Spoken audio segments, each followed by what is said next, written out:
حضرت بایزید بستامی کہتے ہیں کہ میں نے اپنی ماں کے آگے ہاتھ جوڑے، میں نے کہا امی تجھے راضی کروں یا رب کو راضی کروں؟ تو اپنے حق مجھے معاف کر دے، اللہ کو میں راضی کر دیتا۔ ماں نے کہا جاؤ پتر میں اجازت دیتی ہوں۔ گئے جنگلوں میں ذکر و فکر میں لگے رہے، تنہائی میں اس کو یاد کرتے رہے، دن رات ذکر کے چراغ روشن رکھے۔ 12 سال گزر گئے حق کی تلاش میں۔ ایک دن واپس بستام کے قریب سے گزر رہے تھے، خیال آیا چلتے چلتے ماں کو سلام کر دیا۔ دروازے کو دستک دینے لگے تو اس خیال نے ہاتھ روک لیا کہ ساری زندگی ماں کو سکھ تو دیا کوئی نہیں، اب دکھ بھی کیوں دینے لگے؟ رات کا ایک پہر بیت گیا ہے، سردیوں کی لمبی رات ہے، ماں بستر میں لیٹی ہوگی، تیرے لیے اٹھے گی، دروازہ کھولے گی، دروازے کے ساتھ ہی لگ کے بیٹھ گئی اور ساری رات کاٹ گئی اس خیال سے کہ ماں کو تکلیف نہ ہو۔ جب سحری کا وقت ہوا تو اندر سے جو نالی آتی تھی اس نالی سے پانی آیا، سمجھ گئے میری ماں تہجد کے لیے اٹھی ہے اور وضو کا پانی ہے، تو فوراً دروازے پہ دستک کی۔ اندر سے آواز آئی بیٹا بایزید میں ابھی آئی۔ مائیں بیٹوں کے دستک کے انداز سے جان لیتی ہیں یہ کس بیٹے کے ہاتھوں کا لمس ہے۔ 12 سال کے بعد آئی تھی، دستک دی، کہا بیٹا بایزید میں ابھی آئی۔ ماں کی تو نگاہیں ہی دروازے پہ رہتی ہیں۔ اللہ اکبر۔ کہتے ہیں کہ ماں نے دروازہ کھولا، 12 سال جنگلوں کی خاک چھانتے بیت گئی تھی، پرا گندہ صورت، بکھرے ہوئے بال، پھٹے ہوئے کپڑے۔ میری ماں کی جب نگاہ میرے پہ پڑی تو اس کی چشمان سے موٹے موٹے آنسو ٹپکنے لگے اور اس نے ایسے ہاتھ پھیلا کے کہا مالک میرا بیٹا بایزید تیری طلب میں نکلا تھا، تو نے ابھی تک اسے اپنا قرب نہیں دیا۔ حضرت بایزید بستامی کہتے ہیں 12 سال کی ریاستوں سے جو کچھ نہیں ملا تھا ماں کے اٹھے ہوئے ہاتھوں سے مل گیا۔ میں نے کہا مالک میں تجھے کہاں ڈھونڈ رہا ہوں، تو کہاں موجود؟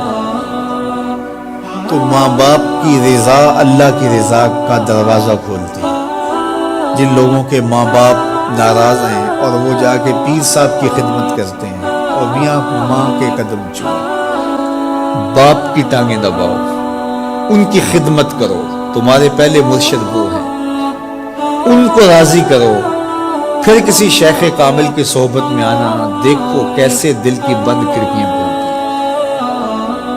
ایک مرشد تو ناراض کر رہا ہے اور دوسرے مرشد سے تمہیں کیا ملے گا؟ تو راستہ یہیں سے کھلے گا۔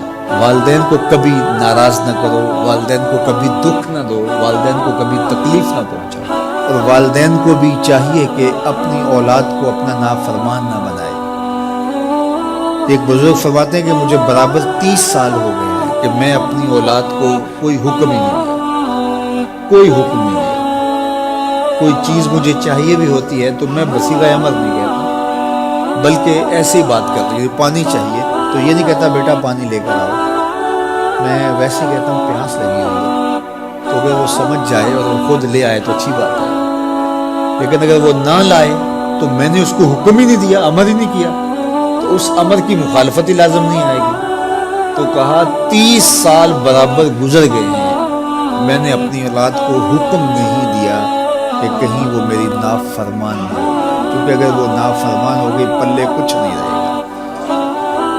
جو اولاد ماں باپ کی نافرمان ہوتی ہے وہ ہوا میں بھی اڑیں، وہ چرخ پہ بھی جھولیں، وہ زمین پہ گرنے والی ہوتی ہیں، کبھی کامیاب نہیں ہو سکتی وہ اولادیں جو ماں باپ کی گستاخ، بے ادب اور نافرمان ہوتی ہیں۔ وہی اولادیں سرخروغ، کامیاب اور کامگار اور بامراد ہوتی ہیں جو ماں باپ کی خدمت کرتی ہیں، ماں باپ کی دعائیں لیتی ہیں۔ وہ ایک بچہ ماں باپ کے پاؤں دبا رہا تھا تو ایک بچہ ایک بر اعظم میں، دوسرے بر اعظم میں، تیسرے بر اعظم میں بڑے بڑے کاروبار کر رہا تھا، تو کوئی اس کا دوست ملنے آیا، اس نے کہا کہ اس نکمے کو بھی کہیں بھیج دو، فلاں جو ہے وہ یورپ میں ہے، فلاں امریکہ میں ہے، وہاں اتنی بڑی کمپنی اس نے کھولی ہوئی ہے، اس نکمے کو یہاں بٹھایا، اس کو بھیج دو، یہ تو نکمہ کسی کام کا نہیں۔ کہا یہ نکمہ ہی تو میرے کام آیا، یہ نکمہ ہی تو میرے کام آیا۔ تو اولاد خوش نصیب ہے کہ اپنے ماں باپ کی خدمت کرے، اور ان کے ساتھ حسن سلوک کریں.